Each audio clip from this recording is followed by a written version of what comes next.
Evangelho de Marcos, capítulo 14. 2 dias depois, seria celebrada a Páscoa e a festa dos pães sem fermento. Os principais sacerdotes e os escribas procuravam uma forma de prender Jesus à traição para matá-lo, pois diziam: não durante a festa, para que não haja tumulto entre o povo. Quando Jesus estava em Betânia, fazendo uma refeição na casa de Simão, o leproso, veio uma mulher trazendo um frasco feito de alabastro com um perfume muito valioso, de nardo puro, e quebrando o frasco, derramou o perfume sobre a cabeça de Jesus. Alguns dos que estavam ali ficaram indignados e diziam entre si: para que este desperdício de perfume? Este perfume poderia ter sido vendido por mais de 300 denários para ser dado aos pobres, e murmuravam contra ela. Mas Jesus disse: deixem a mulher em paz, porque vocês a estão incomodando.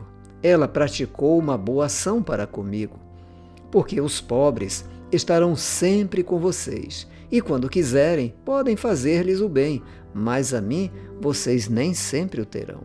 Ela fez o que pôde, ungiu o meu corpo antecipadamente para a sepultura. Em verdade lhes digo que, onde for pregado em todo o mundo o Evangelho, também será contado o que ela fez para a memória dela. E Judas Iscariotes, um dos 12, foi falar com os principais sacerdotes para lhes entregar Jesus. Eles, ouvindo isto, se alegraram e prometeram dar dinheiro a ele. Nesse meio tempo, Judas buscava uma boa ocasião para entregar Jesus. E no primeiro dia da festa dos pães sem fermento, quando se fazia o sacrifício do Cordeiro Pascal, os discípulos de Jesus lhe perguntaram: onde quer que façamos os preparativos para que o Senhor possa comer a Páscoa? Então Jesus enviou 2 dos seus discípulos, dizendo-lhes: vão até a cidade. Ali um homem trazendo um cântaro de água sairá ao encontro de vocês. Sigam esse homem e digam ao dono da casa em que ele entrar que o mestre pergunta: onde fica o meu aposento, no qual comerei a Páscoa com os meus discípulos? E ele lhes mostrará um espaçoso cenáculo mobiliado e pronto. Ali façam os preparativos. Os discípulos saíram, foram à cidade e, achando tudo como Jesus lhes tinha dito, prepararam a Páscoa. Ao cair da tarde, Jesus chegou com os 12. Quando estavam à mesa e comiam, Jesus disse: em verdade lhes digo que um de vocês, o que come comigo, vai me trair. E eles começaram a entristecer-se e a perguntar-lhe um por um: por acaso seria eu? Jesus respondeu: é um dos 12, o que comigo põe a mão no prato. Pois o Filho do Homem vai, como está escrito a seu respeito, mas ai daquele por quem o Filho do Homem está sendo traído. Melhor seria para ele se nunca tivesse nascido. E enquanto comiam, Jesus pegou um pão e, abençoando-o, o partiu e lhes deu, dizendo: tomem, isto é o meu corpo. A seguir, Jesus pegou um cálice e, tendo dado graças, o deu a seus discípulos, e todos beberam dele. Então lhes disse: isto é o meu sangue, o sangue da aliança derramado em favor de muitos. Em verdade lhes digo que nunca mais beberei do fruto da videira até aquele dia em que beberei o vinho novo no reino de Deus. E, tendo cantado um hino, saíram para o Monte das Oliveiras. E Jesus disse aos discípulos: serei uma pedra de tropeço para todos vocês, porque está escrito: ferirei o pastor, e as ovelhas ficarão dispersas. Mas depois da minha ressurreição, irei adiante de vocês para Galiléia. Então Pedro disse a Jesus: Ainda que o Senhor venha a ser um tropeço para todos, não será para mim. Mas Jesus lhe disse: em verdade lhe digo que hoje, nesta noite, antes que o galo cante 2 vezes, você me negará 3 vezes. Mas Pedro insistiu com mais veemência: ainda que me seja necessário morrer com o Senhor, de modo nenhum negarei. E todos os outros diziam a mesma coisa. Então foram a um lugar chamado Getsêmani. Ali, Jesus disse aos seus discípulos: sentem-se aqui, enquanto eu vou orar. E levando consigo Pedro, Tiago e João, começou a sentir-se tomado de pavor e de angústia. E lhes disse: a minha alma está profundamente triste até a morte. Fiquem aqui e vigiem. E adiantando-se um pouco, prostrou-se em terra e orava para que, se possível, lhe fosse poupada aquela hora. E dizia: Abba, Pai, tudo te é possível, passe de mim este cálice, porém não seja o que eu quero, e sim o que tu queres. E voltando, achou-os dormindo e disse a Pedro: Simão, você está dormindo? Não conseguiu vigiar nem 1 hora? Vigiem e orem, para que não caiam em tentação. O espírito, na verdade, está pronto, mas a carne é fraca. Retirando-se de novo, orou, repetindo as mesmas palavras. E voltando, achou-os outra vez dormindo, porque os olhos deles estavam pesados e não sabiam o que lhe responder.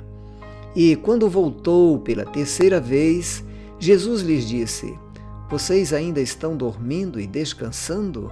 Basta, chegou a hora, o Filho do Homem está sendo entregue nas mãos dos pecadores. Levantem-se, vamos embora. Eis que o traidor se aproxima. E logo, enquanto Jesus ainda falava, chegou Judas, um dos 12, e com ele uma multidão com espadas e porretes, vinda da parte dos principais sacerdotes, escribas e anciãos. Ora, o traidor tinha dado a eles um sinal: aquele que eu beijar é esse, prendam e levem-no com segurança. E logo que chegou, aproximando-se de Jesus, Judas disse: Mestre, e o beijou. Então eles agarraram Jesus e o prenderam. Nisto, um dos que estavam ali, sacando da espada, feriu o servo do sumo sacerdote e cortou-lhe a orelha. Jesus lhes disse: vocês vieram com espadas e porretes para prender-me como se eu fosse um salteador?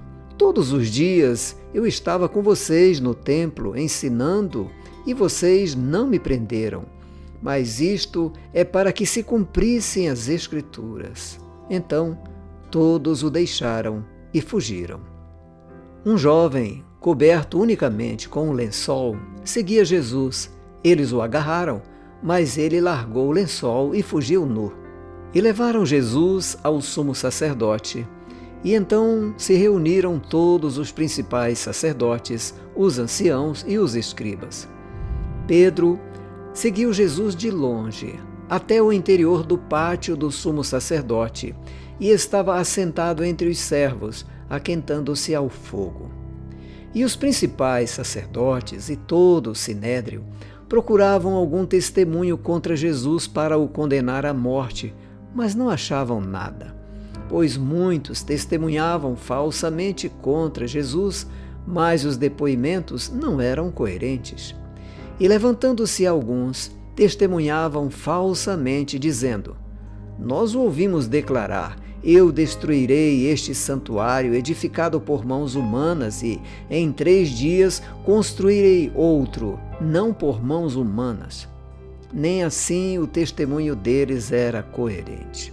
E, levantando-se o sumo sacerdote no meio, perguntou a Jesus: você não diz nada em resposta ao que estes depõem contra você? Jesus, porém, guardou silêncio e nada respondeu. O sumo sacerdote tornou a interrogá-lo: você é o Cristo, o Filho do Deus bendito?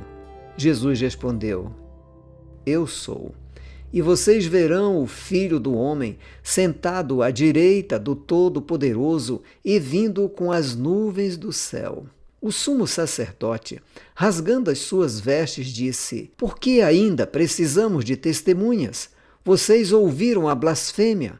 Qual é o parecer de vocês? E todos o julgaram réu de morte.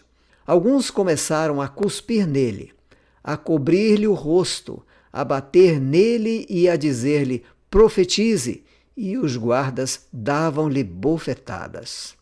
Estando Pedro embaixo, no pátio, veio uma das empregadas do sumo sacerdote e, vendo Pedro que se aquecia, fixou os olhos nele e disse: Você também estava com Jesus, o Nazareno? Ele negou, dizendo: Não o conheço, nem compreendo o que você está falando. E saiu para o pórtico, e o galo cantou. E a empregada, vendo-o, tornou a dizer aos que estavam ali: Este é um deles. Mas ele negou outra vez. E, pouco depois, os que estavam ali disseram outra vez a Pedro: Com certeza você é um deles, porque também é galileu. Ele, porém, começou a praguejar e a jurar: Não conheço esse homem de quem vocês estão falando. E no mesmo instante, o galo cantou pela segunda vez. Então Pedro se lembrou da palavra que Jesus lhe tinha dito: Antes que o galo cante 2 vezes, você me negará 3 vezes. E, caindo em si, começou a chorar.